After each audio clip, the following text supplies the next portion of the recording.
So I had no idea when I met this man how much my life was going to change. Wow. So we met on Match.com. Yep. So our story goes like this. And there's our cute little dog Henny back there. We're going to get some Dutch Bros right now. So come with us to get coffee and we'll tell you our story. Keep going. I was waiting for you.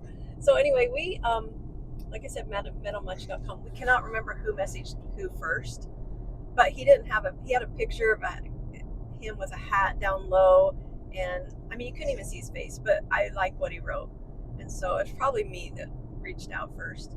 But anyway, we were just messaging back and forth, and he was like, I don't want to text anymore, I want to talk to her on the phone. And I was just a texter, like I didn't really, because I was kind of done dating. I was over it. He was my last one because I was like done. I just didn't want to do it anymore. And so I was just going to concentrate on just being me. And anyway, so how's your side of it go? Same. You were there. You told me that part of the story, so yeah. I mean, what can I add to your story? So your point of view? But I didn't know what you were thinking and feeling at that time, right? Well, what were you thinking and feeling at that time? Well, I just wanted to find my soulmate, which thank God I did. So we chatted on Match for a while. Then we exchanged each other's numbers, and then we decided we'd go out on our first date. Well, I asked him, and I invited him to 100 Days on Broadway. It was music for the 100 days or 100 years. It was really good too. And it was at the theater, and I had gotten tickets from the doctor that I worked for at the time. So I was excited to go, and I knew he liked music, so that was an easy go. And as we got there, first of all, he came up to the door and picked me up and met me at the door, and I thought he was a doctor. Like, he looked like a doctor to me for some reason. And I knew he wasn't, but he looked like one. And I thought she was And he beautiful. stayed at a Holiday Inn last night. No, just kidding. What'd you say? Keep going. They heard it. Oh. I hope you guys, did you hear it? So anyway, then, and then when we got to the theater, he opens my door, just a perfect gentleman. And as we're inside, I mean, we're right in the middle of the row. It's it's packed. It's a packed house. And we, as we're sitting there, it was cold, like it was blowing some cold air on me. And he noticed I was cold. Well, no one has ever noticed if I was cold or not. And so he pulled my jacket up over my shoulders, and he kind of leaned over in front of me, kind of covered me with his shoulder just to keep me warm. And it worked. And I was still kind of reserved, didn't know how I was feeling. And then on the way home, we were talking, and he's from Minnesota, and I'm from Ohio. And so I brought up the subject. I said, do you say lightning bugs or fireflies? He goes, lightning bugs? And I'm like, yeah, right? You can tell a person's not from the Midwest when they say fireflies. Like, first clue. So then I brought up corned beef hash, and I'm like, most people don't even know what that is. He goes, I love it. And we belly laughed just because it was so silly, because we both like corned beef hash.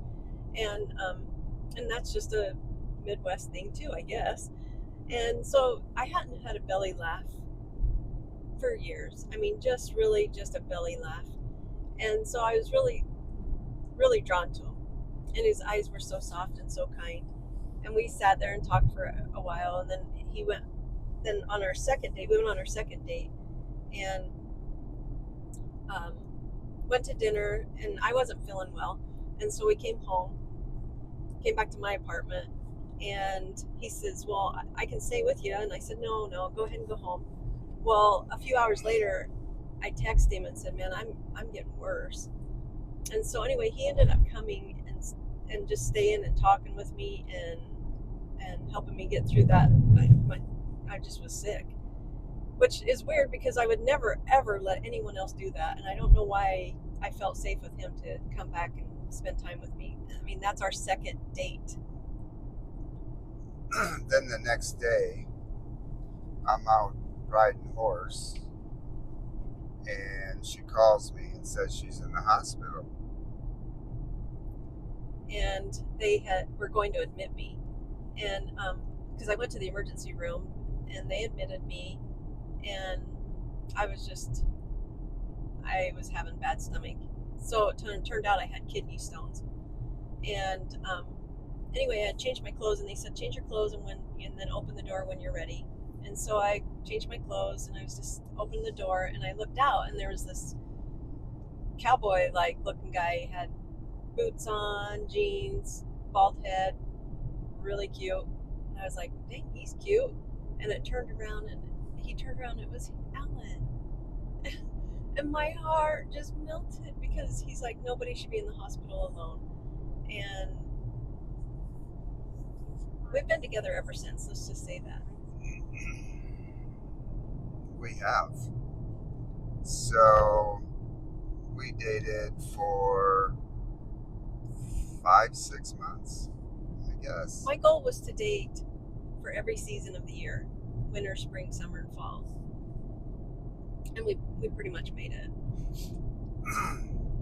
My thought was, because at that point I was 50, actually 51. She was 50. We're 3 months apart. No, we're 9 months apart on age. 9 months apart on age. I'm into older dudes. So anyway, I decided I was going to ask her to marry me. So I got an engagement ring, and I went and found a little spot by the river. Went and grabbed some custom-made cupcakes from a store there in town, and picked her up from work. Drove to the river. Wait, hold. And I was in my scrubs, and I wanted to go home and change. I'm like, why are you showered? Why do you look so nice? Let me go home and change. And he goes, no, let's just go. Okay. So anyway, took her to the river, sat down. Got lawn chairs out, brought a cooler. I had zero clue, you guys. Ate a little bit, and then I asked her to marry me. So my point of view was he set it all up, lawn chairs, and it wasn't a cupcake, it was like a chocolate cup with a custard inside of it, and so the chocolate was just it made the cupcake look, and that's what held the custard. So anyway, we were doing that, and I'm just like, this is the best date ever, we're right by the river, and it was in Idaho Falls, and if you know Idaho Falls, there's a really pretty Mormon temple across the way, and it's all white and lit and pretty. Anyways, so then next thing you know, we're just chit-chatting, and he stands up and he kneels on one knee and he proposes, and I was just shaking because I'm like, I knew I was crazy about him. I knew I didn't want to be away from him. I knew that I wanted to spend the rest of my life with him, but I didn't know he was proposing that day. And so anyway, yeah, I'm like, yes, I'll marry you. And all of a sudden we hear cheering coming from behind us, and there's a bus of Oriental people, and they're all screaming, yeah! And it just made the moment even better. Yeah, so it was pretty cool. It was way cool. So that's how we met. We met on Match.com, and true love is out there. You just have to take the time to find it and to really see it. Because one thing we do is we have a purge day where we will go for a ride in the car, and we just purge out everything. We swear, we cuss, we talk about situations that happened that week, or people that frustrate us. And we do pray. And we pray together. And just so you know, we're going to a Dutch Bros. For coffee, right? We love Dutch Bros, and they just got a new Dutch Bros just north of us. First time we've been there, so if I look a little preoccupied, it's because he's trying to find the directions. Make sure we're going to the right place. Yep, I do. There it is. Yeah. It's 26 minutes from where we live. Yeah, so it's a little bit to drive, but they're packed too. There they are. So that's our story, And the we're sticking to beginning it. of the story, right? So we're going to remember where we're at. In the next video, we're going to carry on. So look for part 2. Part 2.